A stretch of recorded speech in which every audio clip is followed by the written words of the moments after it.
Hi everyone, I'm back to discuss week 3 of the Dana Rivers trial, and it was a short week because there were only 2 days to discuss because the jury actually came to their verdict on the second day. So starting with Monday the 14th, I believe, we came into the trial expecting the prosecution's closing remarks to begin. And in fact, there was a last-minute defense witness that came, who was basically just some private investigator who looked at some photographs, actually, of the bedroom that Reed and Wright were murdered in, and found evidence. He said he saw some bullets and some bullet holes that apparently had not been tested by the forensic experts. And when I saw this testimony, I wasn't sure what the point was. It was fairly brief. It later became apparent, as I'll explain, that it's kind of relevant for the defense not cross-examination, but rebuttal to the prosecution's closing remarks. So after that witness was done, the judge gave the instruction to the jury, which was pretty lengthy, and nothing really much to bring up here aside from the fact that he did accidentally refer to Rivers as he a couple times. I think that was the only time misgendering, quote unquote, happened during the trial. So then we moved on to the prosecution's closing remarks. And it was very long, very powerful. I'm not going to go over the details here because the prosecutor basically rehashed a lot of the evidence, pretty much all of the evidence that was revealed earlier in the past few weeks. But she did also make a point about trying to define the certain charges and the certain legal concepts. So she made a point about making sure the jury understands the difference between first and second degree murder and how all of the murders in this case would constitute first degree murder. And the difference between first and second degree murder is that first degree murder has to, there are actually a couple of scenarios. One of either two scenarios has to be the case. One is that there's evidence of premeditation, and the other is if there's evidence that the murderer sort of watched and waited for an opportunity to attack the victim. And she made a point about how only one of those scenarios needs to be true, but in this case, there's evidence for both of those scenarios being the case. That Rivers clearly premeditated the murder. He wanted to murder Charlotte Reed and then obliterate everything that she loved, which means also killing her wife and child and also setting the house on fire.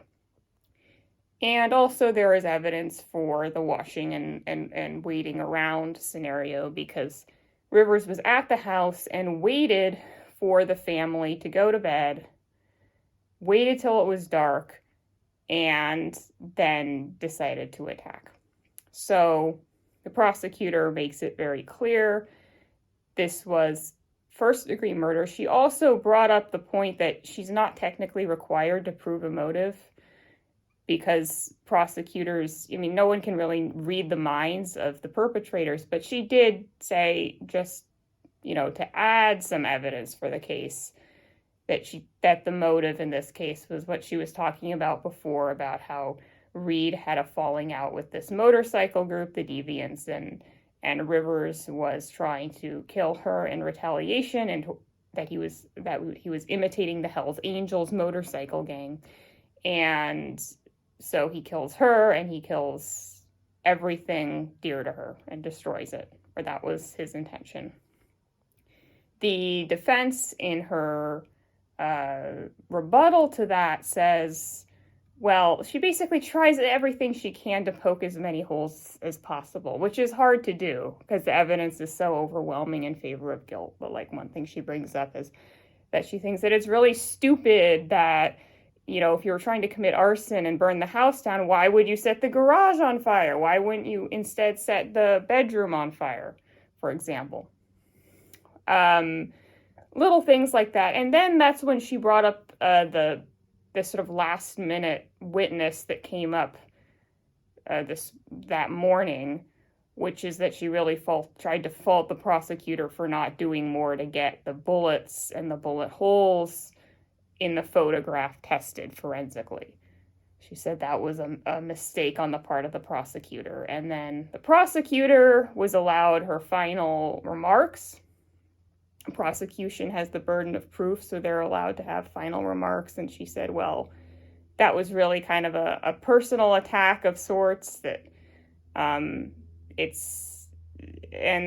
it really just hammered home the message that the evidence is just so overwhelming. Anyone can find some weird irregularity in the case here and there, but you would have to just find an amazing string of coincidences would have had to have happened in order for someone else to have been there.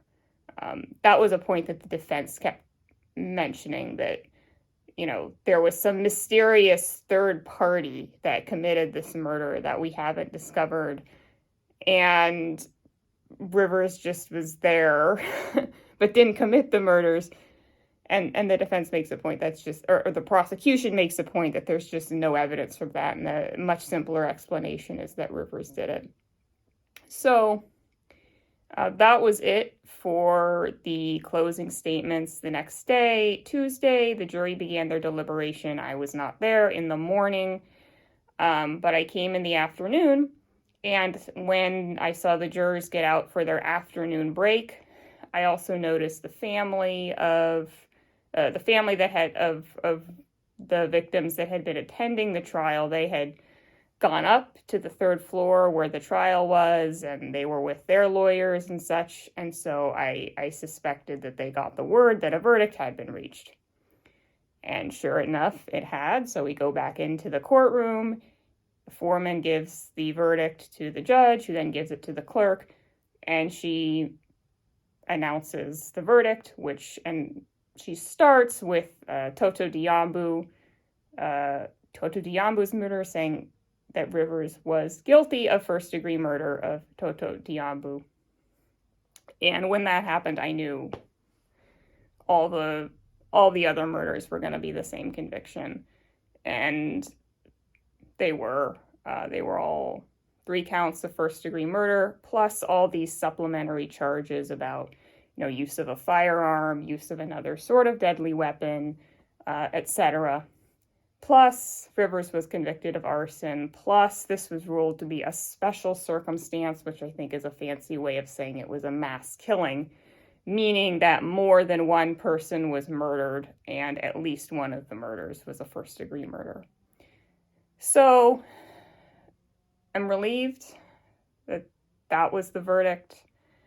It's not the end of the trial technically, because there's still the sentencing hearings that begin on December 5th. And the word on the street is that that's going to be when the insanity defense might be brought up for Rivers. I'll be able to attend part of that, although not all of that, but I'll keep you updated on Twitter. So thanks for listening, and thank you for showing interest in this trial.